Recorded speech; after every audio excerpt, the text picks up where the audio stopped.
Coach. How are you? I'm good. How you guys doing? Good to see all y'all again. It's the favorite time of the week. Yeah, it is. First week in October. I'll be looking forward to these moments. Appreciate y'all. Set up the road.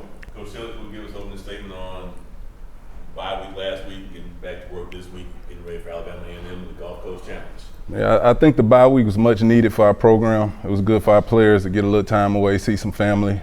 We still got 3 good days of work. We came in Monday, Tuesday, and Wednesday. Let them go Thursday, Friday, Saturday, and we back in here. They came out Sunday, this past Sunday, had a good practice, flew around a little bit, but today we really got back at it.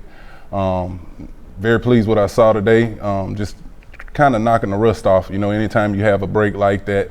But you're always able to recruit some guys, you know, with the bye week. We're able to get better as coaches. We did a lot of recruiting as well, you know, recruiting trail. We hit the recruiting trail pretty tough, you know, getting out there with that. But very much needed bye week, you know, reboot and get back going here with some with the rest of the remainder of the 6 games. Excuse me. Coach, how do you evaluate the first half of the season? Like coming off of a bye week, going into a new week, like Yeah. how do you evaluate the first half?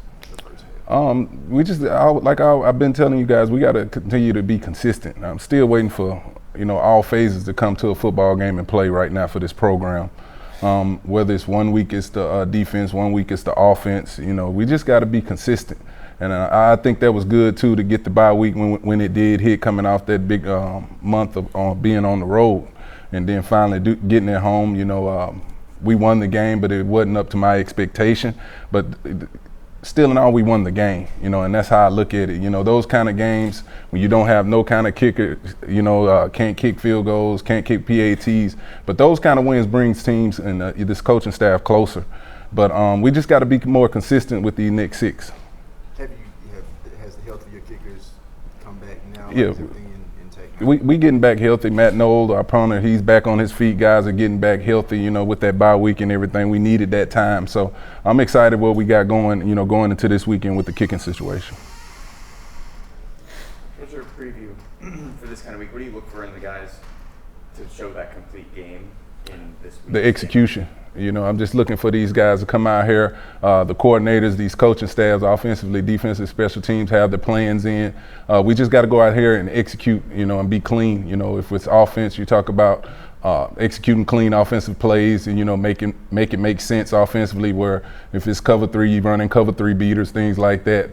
Defensively, you want to get 11 hats to the ball, but that's what I'm looking for. And just, you know, guys got to know, just come out and play hard, you know, and that's what they did for the most part today. But, you know, you're still coming off a bye week, so you try to shake the dust off and get them, you know, back on their feet, get them back rolling. Do the guys look a little bit fresher? They do, you know, they do. And we, like I said too, injury-wise, we're able to get some bodies back. But yeah, they do look refreshed, look like they needed the break. I think the coaches needed the break. I needed the break, you know, to be able to catch up on some rest and everything. But yeah, they were flying around, and, you know, we're excited about the weekend. And anytime you can, you know, get a week like that where guys can get treatment, you know, get back on their feet, just, you know, and hit the reset button and let's get back going. What's one of the biggest things you think that you guys learned from the first half of the season, especially because you were away so much as compared to, you know, the second half where you might be home a little bit more? Well, you know, guys, this team is still trying to come together as one. You know, when I say that, you know, it goes back to what I was saying earlier, you know, defense 1 week, offense 1 week, special teams or whatever, you know, it's still just trying to come together and understand, you know, you never know how this thing gonna play out. We got to continue to be dominant. We got 6 games left. That's a lot of season left for the 2023 year. So just got to come together and you know, the players that are supposed to be the players got to step up and make plays, and the role player guys got to, you know, accept their role and go out there and do that.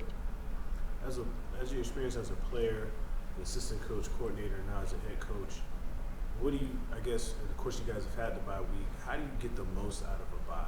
Like, how do you attack a free week? Like you mentioned, guys got away, but going into, okay, we're off a week, how do you try to get the most? How do you maximize the bye week? Well, for us as coaches, first of all, like I said, you start recruiting.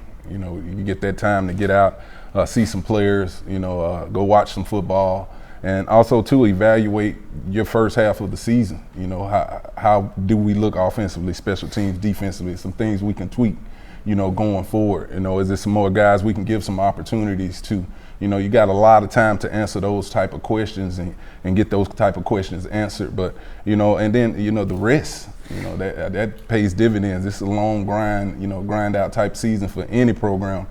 So anytime you can take those bye weeks and execute those type of things, recruiting, self-evaluation for your staff, your players as well. We did a great job of evaluating our players from the first half of the season as well. So those are some things that I thought we maximized on and did a good job of in the bye week.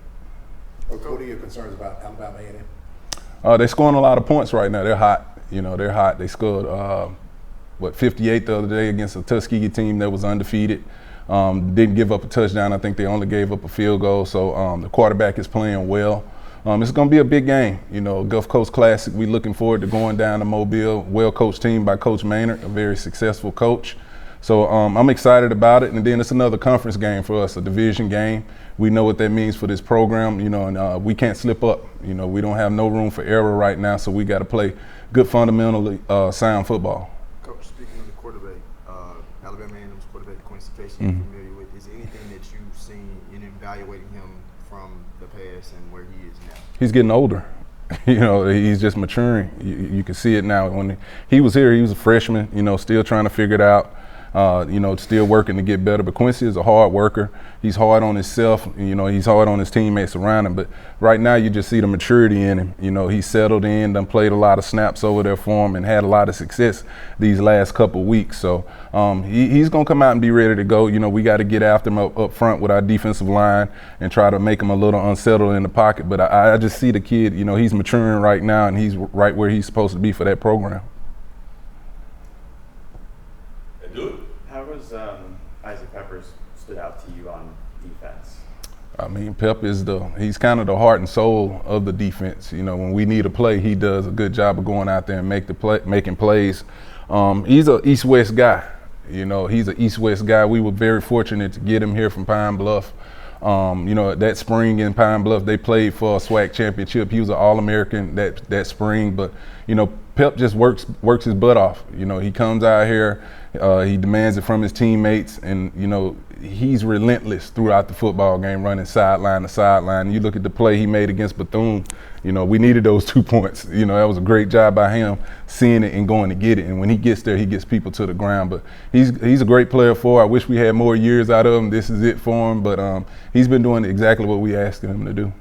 DJ Stevens, we talked preseason about how he was the one guy to make the offensive first team SWAC. What's kind of your evaluation of how he's performed to this point? DJ has been good. He's always been solid. Like I mess with him all the time. DJ, you've been here longer than I have. He's the old man out there. He had a back injury, a little soreness in his back, that kind of held him back a little bit. But, he was one of those guys that we were talking about that needed that bye week. But he means a lot to this football team, this program, like you said, a preseason all-SWAC selection, had a great year last year. Then he's right here from the city, around here from the area. Everybody loves him right here. His teammates love him, his coaching staff. So, he's seen a lot of coaches too, but DJ just always plays and stays steady, and that's what makes him a good teammate and a good player. Yeah, and as a person, not just with the numbers and everything, what is he like in practice? What is he like around the guys? He don't really, I don't hear him talk a lot, but they respect him a lot. They got a lot of respect because, like I said, DJ has been here for a while. And then him being from the city, and then he just works, but when DJ says something, they listen because they know he don't talk a lot, so it's a problem when he's saying something. Will Alliance still be helping out with kickers? I know everyone's trying to get healthy, even her herself. Will she still be helping out with that? Who is that now? The kicker, I'm sorry, I forgot her name. Leilani. Yeah, no doubt. She was out there at practice today. Yeah, she kicked a couple PATs and everything, but yeah, she's still a part of this football team going forward. Coach, thank you. All right, thank you guys, man. I appreciate y'all. All right.